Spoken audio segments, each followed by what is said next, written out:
All right, let's talk about Arsenal against Manchester City. Yes, we're still talking about this. This was the big game on Sunday in the Premier League. And even though it ended in a draw, a lot of criticism was placed at Mikel Arteta's feet, saying that he played too conservatively. Well, Mikel Arteta was speaking today about what he heard from that criticism. Have a listen.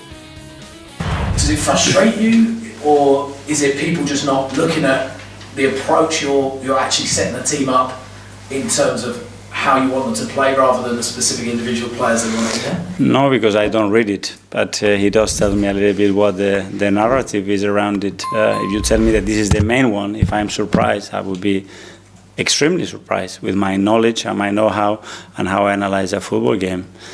Because it was impossible for somebody to predict such a dominance from Arsenal throughout 96 minutes, because it never happened in 17 years of Pep as a manager.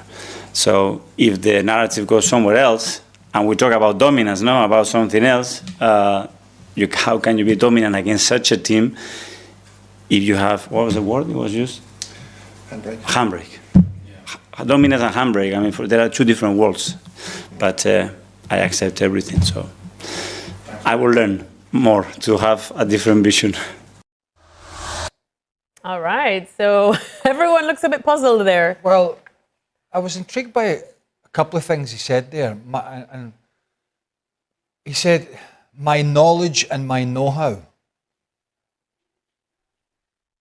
I mean, are we running before we can walk here? He's yet to get this Arsenal team over the line. I mean, he won an FA Cup back in the day. My God, it was that long ago. Aubameyang was still playing. I think he is smarting at any sort of criticism that comes his way. And I was watching the show yesterday with Gab and Saka and Robbo. I know you guys were talking about it. The crux here, and I was thinking the same thing. When I saw the team sheet, the first thing I thought about was the middle of the park. Before I get to that, let me go back to another thing. He's talking about the dominance of Man City. Yeah. Nobody's ever dominated Man City like they did. Man City are a different beast this year. I heard you guys talking about it yesterday. How, they scored that early goal and they went back into a bit more defence. But you look at some of the games this year, including the Man United game, I believe, where Man United were weak in the final third. But I do believe United, and I stand corrected, had more possession in that game. Yes. In the second half, yeah, right. A lot more. Brighton, the same. City have been less about, and this is going back to Arteta's point, about we dominated them. City are allowing teams, or City are playing less of a possession game this year. And again, it goes back to yesterday's show, maybe try to be a bit more direct up to Erling Haaland. Maybe trying to hit the ball forward a bit quicker. And less of this tiki-taka possession, which we know Arsenal can do. So he hasn't all of a sudden figured the whole thing out and they can dominate Man City. Because other teams have been dominating Man City. Yeah. Right? So let's get that out there for starters. The second one is, I was surprised at the team selection. I'll tell you why. For anybody that watched the Liverpool game early on at the very start of the season, it was the same midfield three. And it was lacking guile in that game. Yeah, they dominated some of the possession. Yeah, they looked okay defensively until Szoboszlai scored that great free kick. But that midfield really didn't offer anything going forward.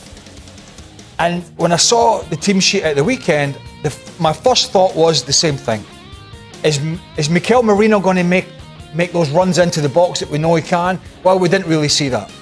And when Zubimendi, who's very tidy, goes from side to side, as Robbo likes to say, I think he's a bit better than that. But he does tend to pass it a little bit square. He links the play up. When he's doing that, it needs others to do something different. And clearly when Eze came on and played sort of in behind, he obviously created the goal. It just looked much more dangerous. And I know City were getting back and they made their substitutes, they were getting deeper and deeper. But I was surprised by the team selection, and it said to me, I want to be more solid in the middle of the park rather than more attacking at the start of the game. And nobody's going to give, and this is only my opinion, Arsenal have come, I don't think, what is it, nobody's ever finished second in the Premier League 4 times or something like that. And they could be setting a record if they don't win it and finish second. Nobody is going to hand them the Premier League. They're not going to say, here it is. You're going to have to go out and win it. And early season thoughts are a little bit too negative. Maybe that's too strong. A little bit too negative in the early games. Yeah, I don't have a problem at all with setting up to be more conservative against Manchester City, and then maybe you're good on set pieces. Maybe Madueke scampers through. You've got Gyökeres in the air, whatever. But once you get punched in the face, to paraphrase Mike Tyson, once Haaland scores and you're a goal down, all your talk of dominance means we dominated them, we created tons of chances after that. And you didn't do that. You had a ton of sterile possession after that. Yeah. And then we can debate, for me, I'm a big Ranieri guy. I think he can do some of what Odegaard does, who I thought was sorely missed. Or you find a more direct way to play. You knock it in the box. Gyökeres the ball bounces off him. Marino runs it. Whatever, Rice runs it. But you didn't do any of that. So it almost sounds like you're kind of taking the mickey here when you talk about, we dominated them with our possession. When you even managed to lose the expected goals despite the fact that you were at home and you were chasing the game for 81 minutes. It was easy possession, wasn't it? Because City had gone. But because City decided to go, because Pep can beat you many different ways. And if he realized, we're a goal up away from home early, I'm going to go. I've got Haaland and Doku who are super fast. I'm just going to have all my guys back and just play on the counter and play in transition. And because I can do that too, because I'm Pep and I'm not this one-dimensional stereotype that people depicted me as. And that's why I said yesterday, he got out-coached and he got out-foxed in this by Pep Guardiola, one of the greatest ever. But yeah, he got this wrong. My issue, and sorry, before we get to Frank, my issue here is, again, you go back, Arsenal are going to have to go and take this title, right? Going to have to go and they're going to take, and they may well do. It's very early in the season. They have a great squad. And he has all the tools. He's been given them. Yeah. There they are. Here's the money. Here's the doubling up in most positions. Okay, we don't know what kind of season Gyökeres is going to have. If he doesn't get much service, then it's going to be tough for him as well. So all this sort of tippy-tappy stuff isn't doing him any favours. He likes balls in the box. Likes balls down the side of defenders where he can use his strength to roll them. But my issue is City are not the dominant force to worry. You've always got to think about an opponent. But it's not City of 2 or 3 years ago where they put the fear of God in you when they turn up on your doorstep. It's just not. Yeah. They've been beaten this season by Brighton and Tottenham. They've shown their deficiencies. You can get at them. You can possess the ball. You can hurt them because defensively, they've looked a little stronger with Kushnerov at right back. I thought Nico Riley did a decent job at left back. He's not a defender, but you can get at them. And that's why I would prefer the Arsenal to be on the front foot with a team selection. Because I know with Zubimendi and Rice, I'm probably going to dominate in there anyway. That's why he's in Ranieri. I really like Eze. Yeah. I think he can play in several positions. I think he's clever enough to do that. And he's been on the big stage and he's performed on the big stage, albeit it was for Crystal Palace. And I would have preferred to see somebody like him in there rather than having 3 solid midfielders, because City are there for the taking. And I think Arsenal missed an opportunity here. And when you miss too many opportunities during the season, you will not win the league. Frank, what did you make of what Mikel Arteta had to say about the criticism that he received and what the boys are saying about it as well? Well, that's only fair for me because, the team selection was wrong. I mean, when you have the chance to have 2 players like Zubimendi and Rice or Merino and Rice, you don't need to have a triple all together, and you can add somebody more offensive. And I'm sorry, when the team selection, when I see at the beginning of the game on the bench Martinelli, Saka, and Eze, I say there is something wrong. You have those 3 players always. You have game changers, and it's what I like. Madueke is a kind of those players who can change the pace, like you have in Doku for Manchester City. Those players who can change the pace, who can take on players, and they are very fast, and you cannot think in front of them. You just react and do what you can do, the best you can do. And Arsenal didn't have that, and it was too conservative in the middle of the park. And when the guys like Eze and Saka came on, and after Martinelli they came on, we could see that the change was there, and that it should have been done at the beginning. And yes, the opportunity to get the 3 points was missed because of a team selection for me. And he has another game on the Saturday or Sunday against Newcastle. And if he doesn't win, I think Arteta can be in danger because he made some, mistakes that you can easily avoid by making the right choice and an obvious choice, like everybody said, and it's why he's been throughout, many criticisms. I wasn't surprised Saka never started. Because Madueke came off with an injury. Madueke was the one guy that was running at Nico O'Reilly in the first half. He came off, he was injured, because otherwise Trossard would have been off. I wasn't surprised Saka didn't start because, and I heard you and Dan talking about it yesterday. At the end of the day, he was out for 4 months last year with a hamstring. He's had an early season hamstring this year.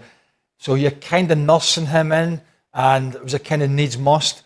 But I was surprised with the non-inclusion of Eze. I'm not saying he's been brilliant since he's gone to Arsenal, but I do think he's a brilliant player, and I think you need to give him his head and give him a run of games. I think if you do that, he'll grow in confidence and he'll create. He can score goals, he can create, he can play players in, and it's not like you need 3 midfielders in there because you've got a ropey defence. Arsenal don't have a ropey defence. Yeah. They have 4 centre backs. Yeah, they've got a very good, solid defence. Every word Mikel Arteta said on Port Vale, Noni Maduke's injury, Arsenal's bad luck, and Max Dauman. Ahead of Arsenal's upcoming Carabao Cup clash with Port Vale, Mikel Arteta sat down with the press to address a wide range of topics, from team selection and injuries to youth development and outside criticism. Here's everything the Arsenal boss had to say. On Noni Maduke's injury, Arteta gave an update on Noni Maduke, who picked up a knock recently. Yeah, he'll be out for a few weeks. We're still not entirely sure. We'll need to run another scan next week to fully understand the extent. He felt something early on in the match and tried to push through, but by half-time, the pain was just too much. It was tough. Asked whether it would be a matter of weeks or months, Arteta remained hopeful. We're thinking weeks, not months. At least that's the hope. But again, we'll reassess soon. It doesn't look too serious. How did Maduke take the news? He was devastated, of course. It's heartbreaking to see that, especially because he's been in great form, finding rhythm and consistency. He's been a real threat for us. So yes, it's a big blow. On Hincapié and other injury concerns, Arteta confirmed that Piero Hincapié is also nursing a minor injury. Yeah, he's picked up a slight groin issue. We'll need a few more days to assess him properly. He didn't really have a proper pre-season because of his previous injury, so we're managing that carefully. Any timeline? No, not long-term. Hopefully, it's just a short spell out. And Kai Havertz? Well, with Kai, we're talking about months. But this is Kai, he's a different kind of athlete. He's progressing well and we're missing him a lot. Hopefully, when he returns, it's for the long haul. On Arsenal's ongoing injury woes. Injuries have plagued Arsenal once again this season, much like last year. Arteta was asked whether it's down to bad luck, or something deeper. We're definitely analysing everything. Some incidents, like Noni's or Kai's, are just unlucky. Ben White, similar. Odegaard's shoulder issue came from doing the same movement twice, very rare. Bakayo's was more muscular, something we're looking at more closely. We've done a lot of internal work to reduce injuries as much as we can. That's the goal. On the Port Vale match and giving minutes to the squad. Arsenal will face Port Vale in the Carabao Cup, and Arteta sees it as a valuable opportunity. Absolutely. It's a great chance to give players who've worked incredibly hard some well-deserved minutes. Kepa is one of them. His attitude has been exceptional, and he's been a huge support behind the scenes. On criticism of Arsenal's cautious approach. There's been a lot of noise following the draw with Manchester City, with some critics questioning Arsenal's game plan. Am I surprised? In football, nothing surprises me anymore, Arteta smiled. But I'll say this, anyone who watched those 96 minutes and understands football knows what that performance meant. It was the first time in Pep's 17 years as a coach that a team dominated City in that way. So if the narrative is that we played with a handbrake on, and yet we dominated, those two ideas don't match. But I accept it. We learn, we grow. Does the constant commentary from ex-players bother him? Not really, I don't read it, but he, press officer, tells me about it, Arteta laughed. If I can learn something from a different perspective, I welcome it. But I know how we prepare, and I believe in the process. On Miles Lewis-Skelly and squad selection. Why hasn't Miles featured as much this season? Sometimes it's about other players stepping up. You can be performing well, but if someone else is just slightly ahead, that's football. When he gets his chance, it's about making the most of it and raising the bar. Midfielder or fullback? Good question. If you look at where Miles spends most of his time, both defending and attacking, he's much more a midfielder than a fullback.